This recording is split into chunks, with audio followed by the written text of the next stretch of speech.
어쨌든 임대 수익으로 앞으로는 그쪽으로 가는 게 좀 트렌드가 되지 않을까. 매매 차익 내는 게 앞으로는 더 어려워지지 않을까라는 게 제 생각입니다. 예를 들어서 가격이 급등하거나 이런 게 예전만큼은 없을 것 같아요. 좀 더 안정적인 임대 수익으로 여러분이 이 수익을 추구하는 쪽으로 가야 되지 않을까 이런 생각이 들고요. 임대 수익에 맞는 물건은 사실 어느 정도 한계가 있죠. 예를 들어서 토지는 임대 수익이란 게 없습니다. 거의 대부분. 그죠? 보통 임대 수익 나온다 그러면 이제 건물에 대한 건데, 건물도 아파트는 임대 수익 내기가 사실은 조금 어려워요. 수익률이 좀 떨어져요. 그건 아파트는 매도 수익이 오히려 더 많이 나오기 때문인 것도 있어요. 아까 얘기한 거를 다시 한번 적어 볼게요. 수익은 임대와 매도 수익인데 아파트는 여기에 가까워요. 매도 수익에. 그러니까 아파트를 임대로 한다 그러면 임대 수익이 나오고 매도 수익이 나온다 그러면 요게 크지가 않다는 거죠. 이 두 가지를 합한 거는 크겠죠. 아파트가. 크지만 임대 수익 자체만으로는 크지가 않아요. 왜냐하면 매도 수익을 기대한 투자이기 때문에. 근데 빌라나 오피스텔은 임대 수익 목적이 커요. 매도보다는. 이제 그런 집마다 좀 차이가 있다. 건물마다 차이가 있다라는 걸 여러분들이 좀 인식을 하셔야 될 것 같아요. 임대 수익에 가장 적합한 게 뭐 어떤 게 있을까요? 아파트는 좀 다른 물건에 비해서 수익률이 좀 떨어진다고 좀 말씀을 드렸고, 그거 외에는 빌라, 오피스텔, 아파트형 공장. 요즘은 아니기도 합니다. 아파트형 공장에 대한 수익률이 많이 안 좋아요. 그거는 이따 다시 또 얘기할게요. 상가를 여러분 많이 원하죠. 근데 좋은 상가 구한다는 게 또 무지 어려운. 이거 외에는 뭐가 있을까? 사실 더 있어요.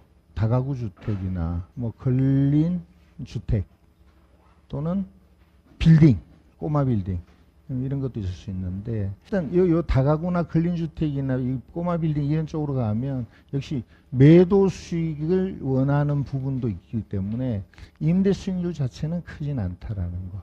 그래서 아주 단순히 따지면 임대 수익률이 높은 거는 빌라와 오피스텔인 것 같아요. 매도 수익이 거의 기대하기 어렵다 보니까 임대 수익이 큰. 그리고 다가구도 임대 수익은 나쁘진 않은 쪽이긴 한데, 그래서 여러분들이 수익을 원한다 그러면 결국은 둘 중에 하나는 포기해야 되는, 둘 중 하나에 집중해야 되는 그런 쪽을 항상 생각을 하셔야 될 것 같습니다. 그래서 오늘 공부할 내용이 지금 얘기한 이런 것들을 다 넣었어요. 다 넣었는데 자료를 보면 아파트는 몇 개 되지가 않습니다.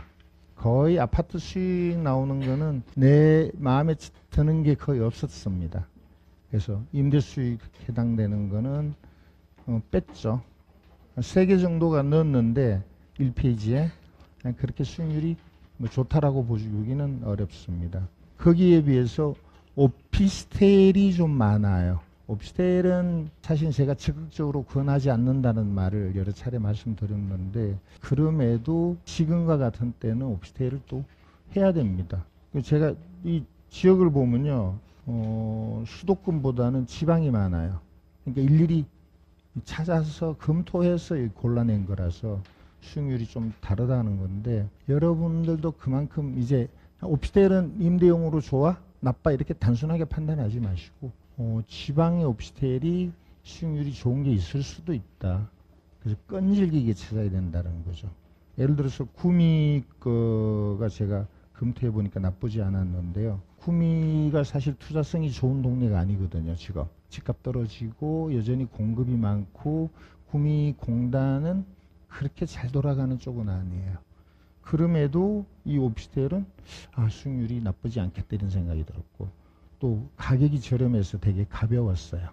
그런 쪽으로 제가 쭉 골랐고, 5번, 6번은 지인의 다인이에요. 최근에 낙찰받았던 건데, 이걸 다시 얘기하는 이유는 한 300개가 낙찰됐잖아요. 그 중에 포기한 물건들이 꽤 있습니다. 누군가가 앞에서 낙찰받고 포기한 것들. 그러니까 많은 사람이 입찰을 해서 낙찰이 다 됐는데, 거의 다 됐는데 어떤 물건은 너무 높게 됐다거나 그래서 포기하는, 항상 그래요. 300개나 되면 제가 볼 때는 한 10% 정도는 포기 물건이 나온다고 보거든요. 그게 오히려 또 기회가 될 수 있다 싶어서 여기도 올렸습니다. 그 다음에 빌라는 지방의 빌라도 있는데 이 빌라는 전부 허그하고 관련된 빌라예요. 여러분 아시다시피 대학력 포기하고 조건을 바꿔서 지금 많이 하고 있잖아요. 근데 실제 허그가 거의 다 입찰을 두릅니다. 그래서 싸게 낙찰 받을 수가 없어요. 허그가 어차피 자기가 받아야 될 돈을 자기들이 경매 신청했으니까 자기들이 낙찰 받으면 돈 안 내도 되잖아요. 어차피 받을 돈 대신 받는 거니까. 그러니까 높게 들어옵니다. 근데 그럼에도 불구하고 여기 당진이나 서산 쪽이나 이런 쪽은 약간의 틈새가 아닐까 해서 무지 저렴해요. 무지 저렴하지만 지방이에요. 어쨌든 여러분 항상 틈새를 노려야 됩니다. 그래서 이제 그런 얘기하기 위해서 빌라를 좀 뽑아봤고요. 그 다음에 오늘 공부하는 것 중에서 좀 중요하고 어려운 거는 2페이지 아래쪽에 있는 것과 3페이지 있는 상가, 근린, 조금 규모가 크다면 꼬마 빌딩까지인데 여러분 입장에서는 하고 싶어 하는 물건이기는 한데 지금으로서는 조금 뭐라 그럴까요? 자금 문제나 경험상 접하기가 좀 쉽지는 않은, 예를 들어서 뭐 20억, 30억 이렇게 되는 것들이. 근데 언젠가는 하셔야 되는 거니까 이런 거에 대한, 요즘 이런 물건들이 쓸만한 것들이 꽤 나와요. 돈만 있으면 할 것들이 많다고 저는 보는데 그런 물건들을 좀 골라봤고요. 마지막에 아공은 아까 잠깐 말씀드린 것처럼 수익성이 그다지 좋지 않습니다. 아공이. 아공 경매가 무지 많습니다. 예전에 비해서 한 3배 늘었습니다. 그럼에도 수익성은 떨어진다.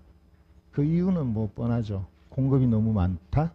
아직 높게 낙찰된다. 임대를 주기에는 이율이 너무 높다. 이런 것들이죠. 그럼에도 몇몇 또 틈새가 있을 것 같아서 골라봤습니다. 이런 내용으로 오늘 4시간을 공부할 작정입니다. 아공 뒤에 있는 거는요. 평소에는 내가 이걸 깊이 있게 얘기 안 했던 내용인데 4페이지에 아공을 낙찰 받으면 안 되는 것들이 있는데 거기에 대한 법규입니다.